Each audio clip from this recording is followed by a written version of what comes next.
Les moyens de télécommunication, non content de restreindre l'étendue, abolissent aussi toute durée, tout délai de transmission des messages, des images. Comment vivre vraiment ici si tout est maintenant, interroge Paul Virilio en 2001. La transmission semble avoir été réduite par notre contemporanéité à un acte technique définitoire de nos sociétés dites alors de l'information et de la communication. L'insistance sur la prouesse technique fait la promotion d'une victoire sur le temps, dissociant la transmission des impératifs d'attente qui lui étaient jusque-là inhérents. Quand le romantisme 19e pleurait l'abolition des distances, il appartient à notre temps possiblement néo-romantique de pleurer la fin de la durée, produisant dans l'instabilité du monde liquide, comme l'appelle Zygmunt Bauman, un évanouissement de l'ici et de la capacité à être au monde.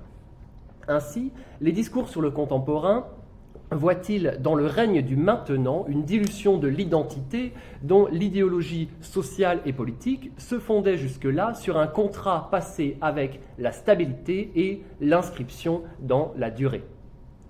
Il convient à ce titre de noter une distinction de fond entre modernité et postmodernité. Le parti pris de la durée et de la stabilité induit de la modernité qu'elle se pense en termes d'enjeux de rupture vis-à-vis d'un ensemble inscrit dans la pérennisation de l'héritage. En revanche, la postmodernité, construite sur la rupture quotidienne, fait de la transmission un enjeu, l'immédiateté technique faisant tomber le temps long de l'héritage en désuétude. Dans ce paysage postmoderne qui fait de la distinction une nécessité, l'un ne doit jamais être l'autre, réalisant la prophétie de Walter Benjamin qui déclarait « le cours de l'existence, de l'expérience, a chuté ». Benjamin va plus loin, assurant que, dit-il, cette pauvreté ne porte pas seulement sur nos expériences privées, mais aussi sur les expériences de l'humanité tout entière. Cette extension du territoire de l'incommunicabilité au champ de toute l'humanité annonce la fin des grands récits qui, pour Lyotard, caractérisent la postmodernité et, en particulier, le plus important d'entre eux, le récit de l'homme lui-même, dont Francis Fukuyama annonce la fin comme conséquence directe de notre intimité avec la technologie. Paradoxalement, la redéfinition de nos sociétés par la transmission technique produit un éclatement du récit de l'homme que traduit une expatriation de la transmission pensée comme legs d'expérience et savoir narratif. Le glissement du règne d'une transmission par récit à une transmission par technique accompagnerait ainsi le glissement d'une humanité pensée par récit à une post-humanité pensée par technique, la deuxième répétant à la première ces mots de Bertolt Brecht « efface tes traces ». Le recours à la technologie engage donc un requestionnement du dialogue entre l'avant et l'après que permet de métaphoriser la logique générationnelle pensée à partir d'un schéma de communication répété, fini, à savoir émetteur adulte, produit un message adressé à un récepteur enfant ou adolescent avec pour finalité de faire du récepteur l'émetteur futur d'un message inchangé, invariant. Que vaut cependant l'expérience transmise par un émetteur humain quand celui-ci me présente déjà ou me projette déjà comme récepteur possiblement post-humain? De fait, le devenir post-humain semblerait se réaliser dans la mise au ban du prédécesseur humain dont il convient de refouler non seulement les habitudes, mais aussi la mémoire.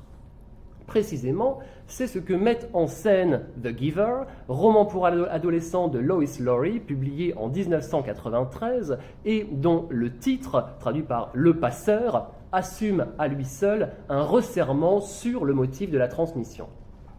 Alors, grosso modo, Jonas, qui est le héros de cette fiction, grandit dans un monde privé par médicamentation à la fois d'émotions, de désirs et de souvenirs du monde d'hier.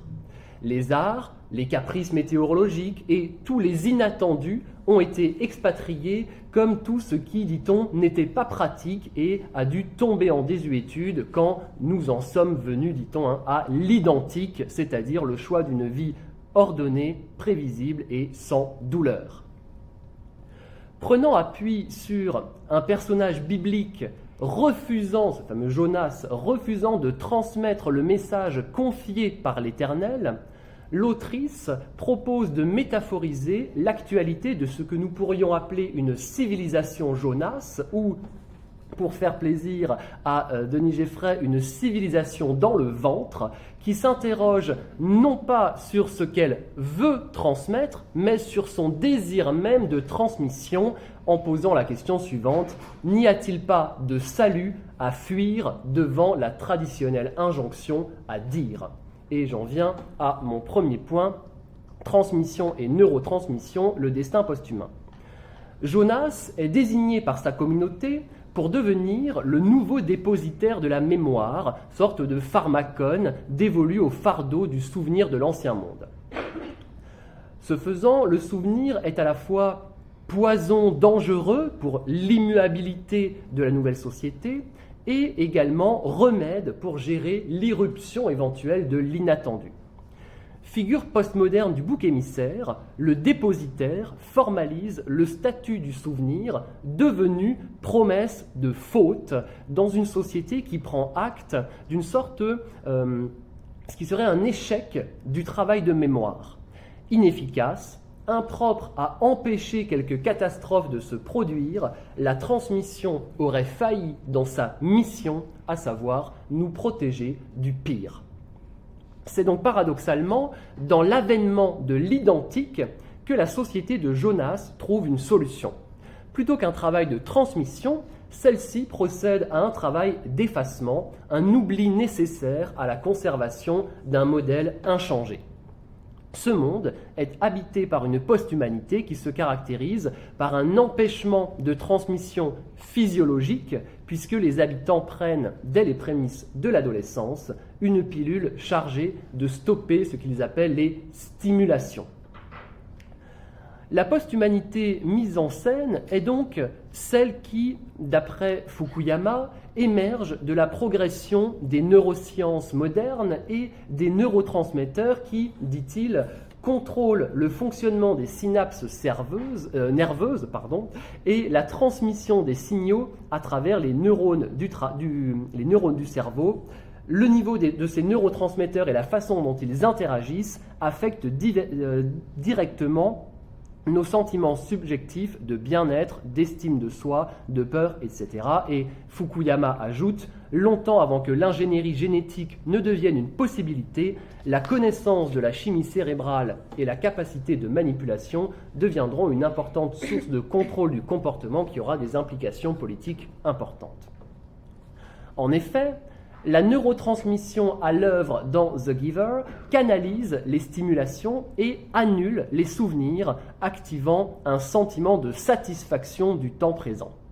Ce faisant, le modèle de la transmission comme savoir narratif disparaît au profit d'une déliaison et d'une transmission comme strict savoir informatif. Chez Laurie, l'avènement de cette société de l'information et de la communication privilégie nettement ce que Alexandre Geffen appelle le pouvoir des liens faibles.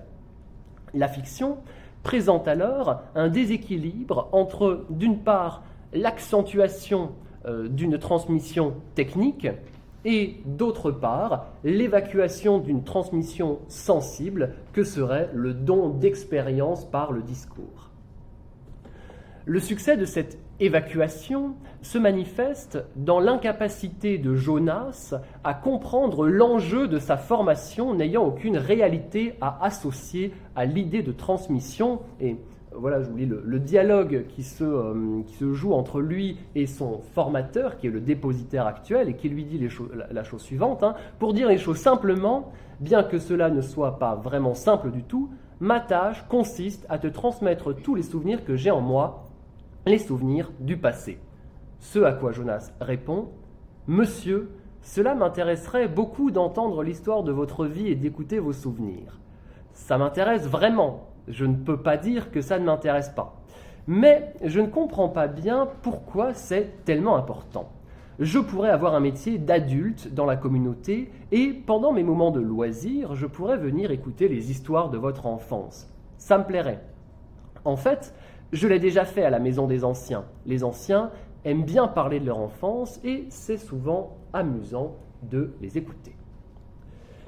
Mais écouter n'est pas transmettre. Et la fiction de Laurie insiste précisément sur la disparition de la transmission comme compétence de socialisation, ce que l'autrice traduit par un projet de relégation de la mémoire, ce qui me fait arriver à mon deuxième point, règne du temps présent, l'inchangement c'est maintenant. Émancipation d'un état antérieur, le passage de l'humain au post-humain permet d'entériner d'une certaine manière les discours sur l'affranchissement vis-à-vis des règles et de l'autorité qui parcourent la seconde moitié du XXe siècle. Cet égalitarisme a pour conséquence de briser l'indissociation que fait notamment Hannah Arendt entre transmission et autorité dans la crise de la culture. Jonas se révèle ainsi incapable d'envisager le rapport narratif à autrui sous un autre angle que celui de l'écoute bienveillante et surtout sans conséquence. Le récit de l'autre ne saurait agir sur moi comme le suggère ou le suggérerait la dimension autoritaire et la portée performative de la transmission.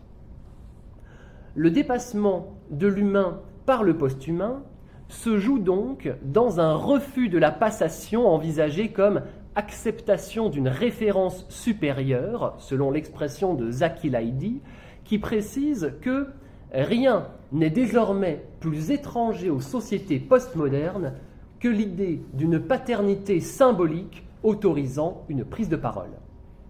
À travers la figure du dépositaire, Lois Lowry reprend volontairement l'image la plus traditionnelle de l'autorité pour mieux la signifier et exacerber ainsi la tendance postmoderne à l'intransmission comme mise en échec nécessaire de toute autorité.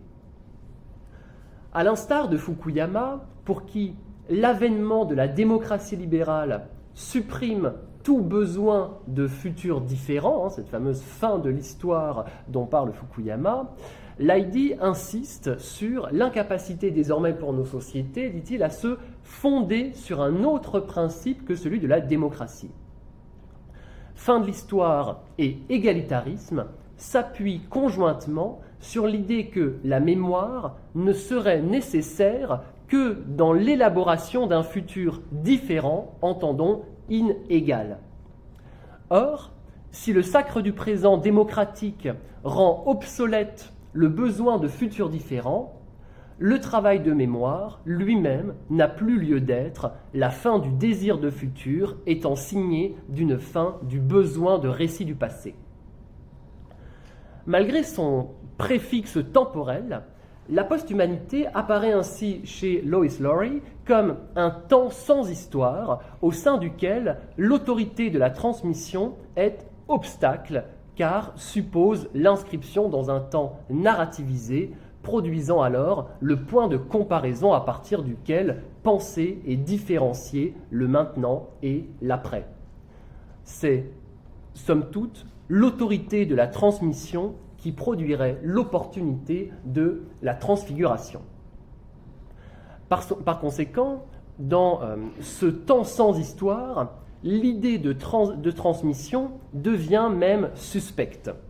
C'est d'ailleurs l'expérience du souvenir confié par autrui qui développe chez le personnage de Jonas le désir soudain de changer les règles de l'identique, lequel est construit sur deux éléments qui justement sont pour Zaki Laïdi constitutifs de ce fameux sacre du présent, ces deux éléments qui sont la limitation de la transmission à la sphère des savoirs, et non plus à la sphère du coup de la morale, de l'éthique qui passe par la narration, et deuxième élément, la destruction des intermédiaires.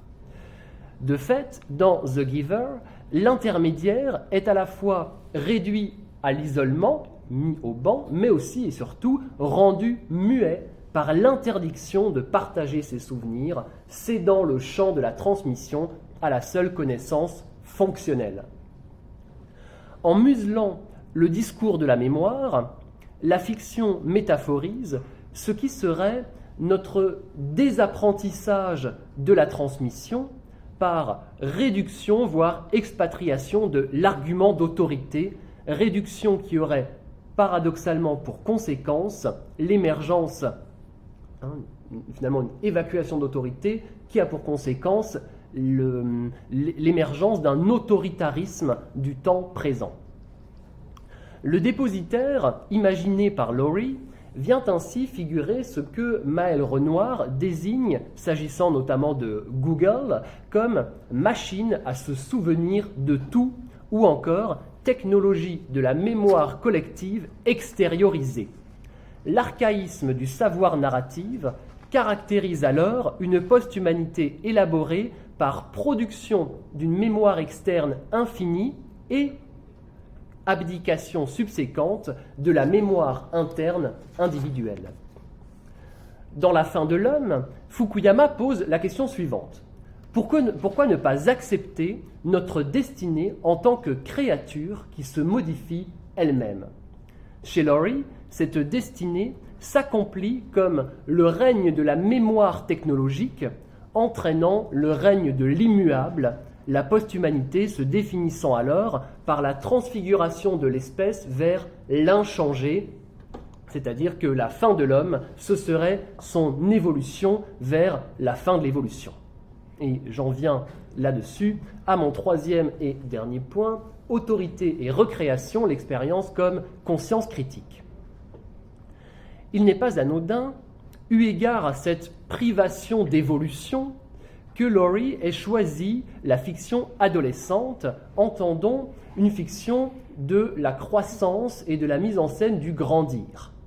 Celle-ci offre de mettre en scène transmission et autorité à partir de la hiérarchisation des âges et de la force de l'antérieur, ce que Yves Bonnardel appelle la domination des adultes, l'oppression des mineurs, ou que Alain Renaud désigne en reprenant Max Weber comme le monopole de l'autorité légitime. Cette autorité légitime se trouve cependant minée, selon Renaud, et je le cite, dans une société et dans une culture qui sont traversées par une fantastique dynamique d'égalisation, fin de citation, c'est-à-dire une dynamique de réévaluation de tout par le prisme de la mêmeté généralisée. Gérard Mendel rappelle quant à lui que l'une des fonctions de l'autorité est d'écraser les conflits pouvant apparaître au sein d'une société, ou plutôt, précise-t-il, l'autorité écrase l'un des deux termes du conflit et l'empêche, c'est ça qui est important, l'empêche de grandir, de prendre forme et d'exercer son influence. L'autorité empêcherait de grandir. L'autoritarisme du présent, qui, chez Lois Lowry, se traduit par le choix de l'identique, auquel elle donne d'ailleurs symptomatiquement une majuscule, comme Mendel donne à l'autorité une majuscule, cet autoritarisme du présent permet à l'autrice de suggérer l'avènement d'une société enfant, c'est-à-dire soumise à l'autorité d'un égalitarisme sans transmission, sorte de dogme dont résulterait un empêchement du grandir, privation notamment dans The Giver de l'accès au désir sexuel et privation également de l'accès au langage par restriction de son champ, simplification, euphémisation des émotions en particulier, obsolescence du vocabulaire sensible, etc. etc. Et en insistant sur le langage, Lowry caractérise un rapport tout à fait contemporain, un rapport, disons, informatif au discours, qui fait écrire à Giorgio Agamben, dans un texte qui n'est pas anodin ici, puisqu'il est intitulé « Enfance et histoire », qui fait écrire à Agamben que l'une des tâches les plus urgentes pour la pensée contemporaine est certainement de redéfinir le concept de transcendantal en fonction de son rapport au langage. Cette tâche est précisément celle qui est dévolue à Jonas dans le roman de Laurie. Jonas, dont la capacité, dit-on, à ce qu'on appelle voir au-delà, l'engage à produire du langage au-delà de la vision des autres, éveillant chez lui le sentiment de l'expérience qui, pour Agamben, trouve son nécessaire corrélat moins dans la connaissance que dans l'autorité, c'est-à-dire dans la parole et dans le récit, et pourrions-nous ajouter, c'est-à-dire dans la transmission. Par transcendance, par capacité à voir au-delà, Jonas accède donc à l'expérience, c'est-à-dire au seuil au-delà duquel cesse l'enfant, mais que les membres de sa communauté ne franchissent jamais. Cette expérience, vécue au cœur d'une société enfant, c'est-à-dire une société laissée en deçà du seuil de l'expérience, le conduit par conséquent à la révélation de l'incommunicabilité et de l'esseulement. Et je cite Agamben, car l'homme contemporain, tout comme il a été privé de sa biographie, s'est trouvé dépossédé de son expérience, peut-être même l'incapacité d'effectuer et de transmettre des expériences est-elle l'une des rares données sûres dont il dispose sur sa propre condition, ce dont témoigne dans ce roman la marginalité du dépositaire. La fin de la communicabilité et de la transmission produirait bien une société contemporaine tournée vers une tentation de l'enfance, c'est-à-dire de l'infance sans parole, ou ce que Agamben désigne comme une expérience muette ou enfance de l'expérience.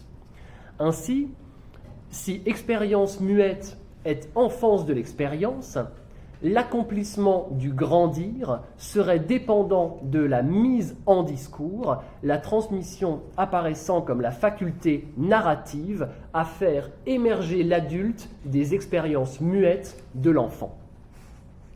La dystopie post-humaine de Laurie permet alors de métaphoriser, par le biais de la médicamentation et de la neurotransmission, une anesthésie contemporaine du langage au profit d'une passion artificielle de l'enfance, vécue selon les mots que j'emprunte à Julia Kristeva comme valeur refuge d'une société sans valeur, entendons refuge face à l'expérience faite de nous-mêmes. L'originalité de Lois Laurie est cependant de ne pas céder à ce qui pourrait être un utopisme de l'enfance, puisque l'avalement de la pilule transforme chaque corps en monstre individuel participant du monstre collectif de l'identique. L'abandon au temps présent, qui caractérise la société enfant, loin de nourrir ce qui pourrait être un éveil nietzschéen, c'est-à-dire l'enfant comme troisième dernier stade de l'esprit de l'homme, prend dans The Giver le parti pris des automatismes qui, pour Jean-Michel Besnier, s'opposent à la conscience. Et je cite Besnier, « Être conscient, c'est toujours déjà s'opposer et rien n'est plus nécessaire quand l'abandon aux automatismes de toutes sortes promet de nous délivrer des inquiétudes existentielles. » C'est évidemment exactement ce qui se passe dans le roman de Laurie. À ce titre, l'autorité de la transmission ne vaut pas tant chez Laurie pour son contenu que pour sa forme, à savoir le récit dans lequel il m'appartient de m'inscrire à partir de ma singularité. L'autorité de la transmission n'est donc pas envisagée comme un mouvement unilatéral, mais s'apparente davantage à la conscience critique telle que l'a définit Georges Poulet, c'est-à-dire, dit-il, la coïncidence de deux consciences, une image opposée justement à celle qui serait de l'imposition d'une conscience dominante sur une conscience écrasée, rendue muette et n'accédant au discours que dans la répétition, c'est-à-dire au non-discours. Au contraire, la conscience critique issue du rapport d'autorité de la transmission se traduit par l'usage de deux compétences qui viennent en réalité contrecarrer la logique de la stricte reconduite, à savoir les deux compétences sur lesquelles insiste Georges Poulet, à savoir l'imagination imitatrice, un oxymore par lequel précisément l'imitation passe aussi par l'imagination, et deuxième compétence qui m'intéresse particulièrement, c'est le langage recréateur. En somme, et je conclus là-dessus, le génie de la recréation n'apparaît qu'en frottant la lampe de la création, comme si la transmission ne valait véritablement que dans une non-poursuite qui, cependant, rend hommage à l'autorité du rêve dont elle se constitue, sorte de promesse d'un attachement au détachement que résumaient déjà les mots célèbres d'Éluard. Tu rêvais d'être libre et je te continue. Je vous remercie.